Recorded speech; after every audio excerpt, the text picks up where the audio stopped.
আসসালামু আলাইকুম রহমতুল্লাহি ওবরকাতুহু। সম্মানিত দর্শক, বাংলাদেশের প্রধানতম রাজনৈতিক দল বিএনপির মধ্যে এক ধরনের তৃপ্তির ঢেকুর লক্ষ্য করা যাচ্ছে। তাদের আত্মবিশ্বাস বেড়ে গিয়েছে এবং সরকারের সঙ্গে তাদের যে সম্পর্কে টানাপোড়েন যাচ্ছে, সেই সম্পর্কের টানাপোড়েনের ক্ষেত্রে বিএনপি মনে করছে যে তারা আপাতত বিজয়ী হয়েছে। প্রথম কারণ, দক্ষিণ সিটি কর্পোরেশনের মেয়র পদ নিয়ে তারা সরকারকে একটা ধাক্কা দিয়েছে। এটা প্ল্যান ওয়াইজ দিয়েছে। জনাব এরশাদ তিনি বলেছেন যে মেয়র পদ পাওয়ার জন্য নয়, সরকারকে একটা মেসেজ দেওয়ার দরকার ছিল।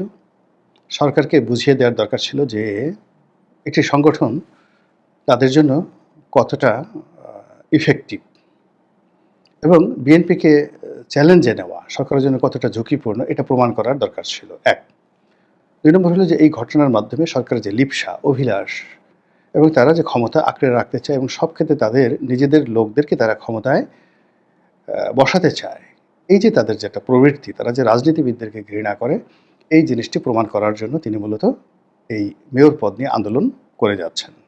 তিনি জানেন যে সরকার অনড় থাকবে, কিন্তু এই কাজটি যদি তিনি না করতেন তাহলে সরকারের মুখোশ উন্মোচন করা সম্ভব ছিল না। এবং তার সেই যে আন্দোলন, সেই আন্দোলন এখন অব্যাহত রয়েছে। তিনি সেই পবিত্র ঈদুল আজহার আগে সুদীর্ঘ সময় ধরে কার্যত নগর ভবন অচল করে রেখেছিলেন। তারপর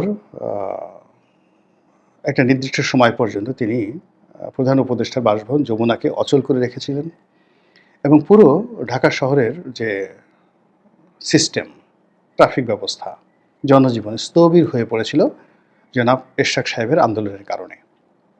শাহবাগ থেকে শুরু করে যমুনা পর্যন্ত, যমুনা থেকে শুরু করে পল্টন ময়দান, তারপর সেখান থেকে মৎস্য ভবন, মৎস্য ভবন থেকে হাইকোর্ট, হাইকোর্ট থেকে গুলিস্তান, গুলিস্তান থেকে একেবারে নগর ভবন। অনেকগুলো দিন, অনেকগুলো সময় মূলত বিএনপির হুকুমতে এই সমস্ত এলাকা চলেছে। There are no military, no police, no তত্ত্বাবধায়ক সরকারের উপদেষ্টা, নাথিং, কেউ ছিল না। এরশাদ চালিয়েছেন সব কিছু। এখন এই সফলতার পরে এরশাদের মধ্যে এক ধরনের আত্মবিশ্বাস জন্ম নিয়েছেন যে তিনি আরও পারেন এবং তার সেই ধারাবাহিকতায় তিনি ঘোষণা দিয়েছেন যে ঈদের পর যদি তাকে শপথ পড়ানো না হয় তাহলে তিনি নিজেই শপথ পড়বেন। তারপর সেই শপথ পড়ে তিনি দায়িত্ব পালন করবেন অনেকটা বিপ্লবী সরকারের মতন করে। এবং তিনি তার সেই যে জিদ, এটি তিনি দেখিয়েছেন যখন দক্ষিণ সিটি কর্পোরেশনের তত্ত্বাবধানে জাতীয় ঈদগাহ ময়দান প্রস্তুত হচ্ছিল, যেখানে রাষ্ট্রপতি কিংবা প্রধান উপদেষ্টা তার দলবল সহ সেখানে ঈদের নামাজ আদায় করবেন। সেই জায়গাতে তিনি এলেন এবং তিনি স্পষ্টতই বললেন যে আমি এখানে বিএনপি নেতা হিসেবে আসিনি, তিনি একজন মেয়র হিসেবে থেকে এসেছেন। তার বক্তব্য খুবই স্পষ্ট, লাউড অ্যান্ড ক্লিয়ার, যে তিনি তার পিতার মতোই, অর্থাৎ তার পিতা সুদীর্ঘকাল দায়িত্ব পালন করেছিলেন। অর্থাৎ তার পিতা নির্বাচিত হয়েছিলেন, আওয়ামী লীগ টেকনিক্যাল কারণে নির্বাচন দিতে পারছিল না। এর কারণ হলো আওয়ামী লীগের হাতে তখন শক্তিশালী প্রার্থী ছিল একমাত্র সাবের হোসেন চৌধুরী। তো তিনি আওয়ামী লীগের সভানেত্রী সাবের হোসেন চৌধুরীকে তখন সংস্কারবাদী নেতা হিসেবে তাকে এই সুযোগটি দিতে চাচ্ছিলেন না। তখন তিনি ঢাকাকে ২ ভাগ করার জন্য একটা পরিকল্পনা করলেন, ২ ভাগে বিভক্ত করার একটা পরিকল্পনা করলেন এবং সেটা বাস্তবায়ন করার জন্য যে সময়টা দরকার ছিল, পুরো সময়টা তিনি জিদ করে জনাব সাদেক হোসেন খোকাকে তিনি অবিভক্ত ঢাকার মেয়র হিসেবে রেখে দিলেন। তো পরবর্তীতে যখন ঢাকা ভাগ হয়ে গেল, নতুন মেয়র নির্বাচিত হলো, তিনি ক্ষমতা হস্তান্তর করে চলে গেলেন। সেই ক্ষেত্রে এরশাদ সাহেবও মনে করেন যেহেতু আদালত তাকে রায় দিয়েছে, কাজেই নতুন মেয়র নির্বাচন না হওয়া পর্যন্ত তিনি এই দায়িত্বে থাকবেন তার পিতার মতো করে এবং এইভাবে তিনি বুক ফুলিয়ে চলছেন। এখন তার এই আত্মবিশ্বাস, তার এই জিদ, এটাকে যদি সরকারকে মোকাবেলা করতে হয় তাহলে সরকারকে কঠোর হতে হবে এবং এরশাদকে জেলে নিতে হবে, তার বিরুদ্ধে মামলা করতে হবে যেভাবে শেখ হাসিনা করেছেন। এবং সেটা যদি ডক্টর মোহাম্মদ ইউনূস না করতে পারেন তাহলে ডক্টর মোহাম্মদ ইউনূসকে টেনে হিসেবে নামানোর জন্য এরশাদই যথেষ্ট, আর কারো দরকার হবে না। এগুলো বিএনপির একদিকে সফলতা।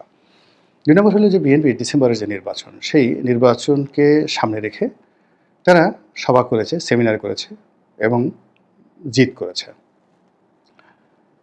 প্রথম দিকে জনাব সালাউদ্দিন সাহেব থেকে শুরু করে রুহুল কবির রিজভী অনেকেই বলতেন যে ডিসেম্বরের মধ্যে নির্বাচন হতে হবে, কিন্তু যখন জনাব তারেক রহমান প্রকাশ্য জনসভায় ডিসেম্বরে নির্বাচন হতে হবে বলে দিয়েছেন, তখন বিএনপি পয়েন্ট অফ নো রিটার্নে চলে গেছে। এবং বিএনপি মনে করছে যে তারা যদি ডিসেম্বরের মধ্যে নির্বাচন করাতে না পারেন, তারা এই ইউনূস সরকারকে দিয়ে আর নির্বাচনই করাতে পারবেন না এবং তাদেরকে ২০২৬ সনের জানুয়ারি মাস থেকে বলতে গেলে নির্বাসনে যেতে হবে। তারেক রহমান সাহেব আর বাংলাদেশে আসতে পারবেন না। এটা তারা ধরে নিয়েছেন। কাজেই এটাকে একটা যাকে বলা হয় ইজ্জত কা সওয়াল।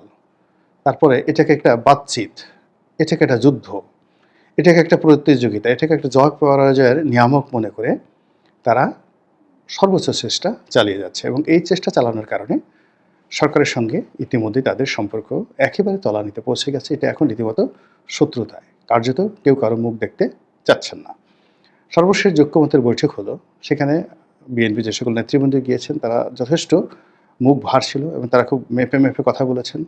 আবার অন্যদিকে ডক্টর মোহাম্মদ ইউনূস এবং তার যারা লোকজন আছেন তারা বিএনপির যারা নেতৃবৃন্দ রয়েছেন তাদের দিকে পারতপক্ষে না তাকিয়ে যদি পারতেন তাহলে তারা তাকাননি।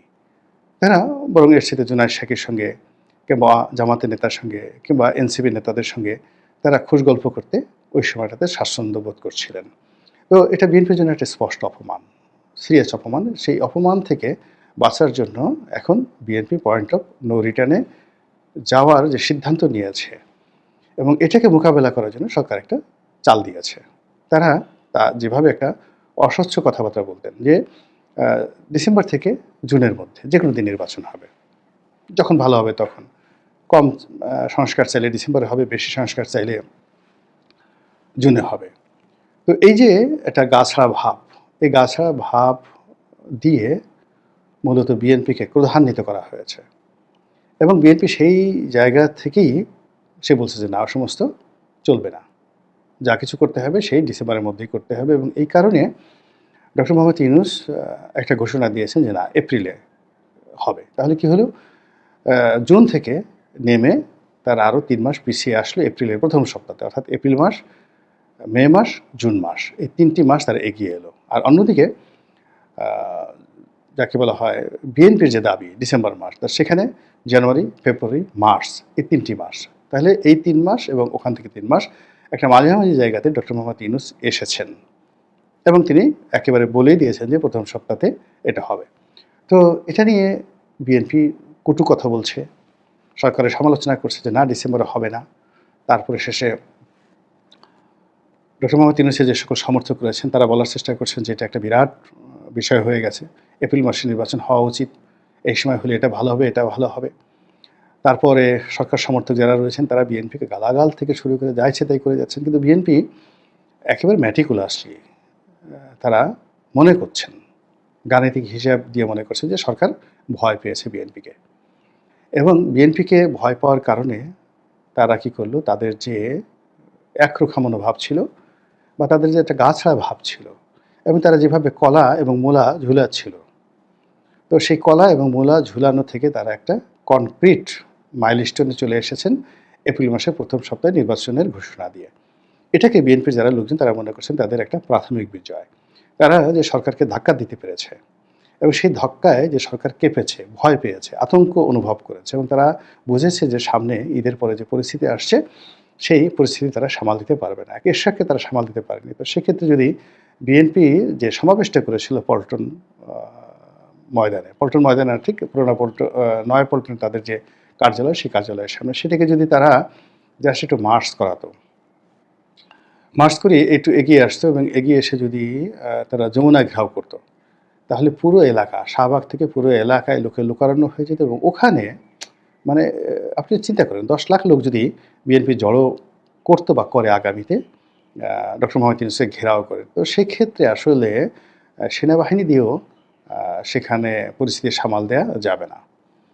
এবং যমুনা ছোট একটা জায়গা, ওখানে শেখ হাসিনা যেভাবে হেলিকপ্টারে এসেছিল, গণভবনে নেমেছিল, তারপরে শেষে হেলিকপ্টার থেকে তিনি চলে যাওয়ার পরে দরজা খুলে দেওয়া হয়েছিল, ওই সুযোগটা আসলে যমুনাতে নেই। যমুনাতে হেলিকপ্টার ল্যান্ড করার কোনো ব্যবস্থা নেই, সেখান থেকে গাড়িতে করে বের হয়ে যাবে তাও সম্ভব নয় এবং ওখানে এসে সেনাবাহিনীর কোনো টিম মানে ওখানে একটা অপারেশন চালাবে এটাও সম্ভব নয়।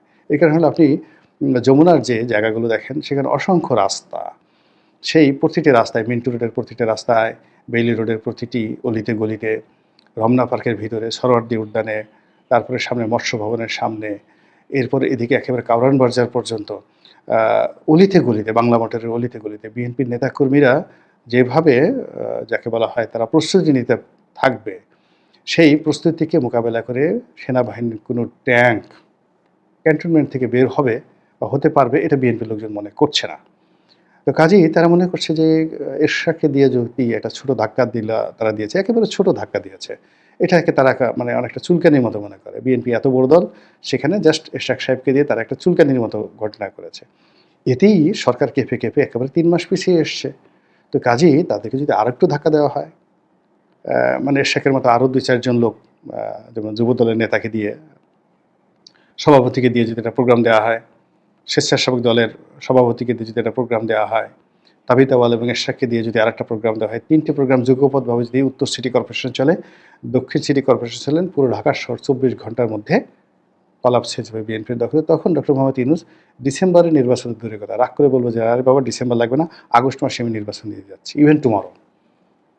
এবং এটা বিএনপির লোকজন বিশ্বাস করে। তো এইরকম একটা মনস্তাত্ত্বিক যে অবস্থা বাংলাদেশে চলছে, তারই মধ্যে এখন লম্বা পবিত্র ঈদুল আজহার যে ছুটি, আর এই ছুটি উপভোগ করার জন্য মানুষজন গ্রামে চলে গেছে, দেশ কর্মহীন। আর ডক্টর মোহাম্মদ ইউনূস এই সময়টাতে লন্ডন চলে যাবেন। তারপরে যখন আবার ১০ তারিখের পরে ১১ তারিখের ১২ তারিখের দিকে অফিস আদালত খুলবে এবং ৪-৫ দিন সময় যাবে, তখন যদি আবার রাজপথ উত্তপ্ত হয়ে যায় এবং সময়টা সেই এই যে জুন মাস, খুবই গরম এবং বিব্রতকর সময় বাংলাদেশের জন্য। এই বাংলাদেশে জুন মাসে অনেক অপকর্ম ঘটেছে, অনেক অঘটন ঘটেছে, অনেকে তকদির পুড়ে গেছে। তো কাজেই সেই জুন মাসে যদি আবার বিএনপি শক্ত হাতে কোনো কিছু করার চেষ্টা করে, তাহলে ডক্টর ইউনূস কি সেগুলো সামাল দিতে পারবেন?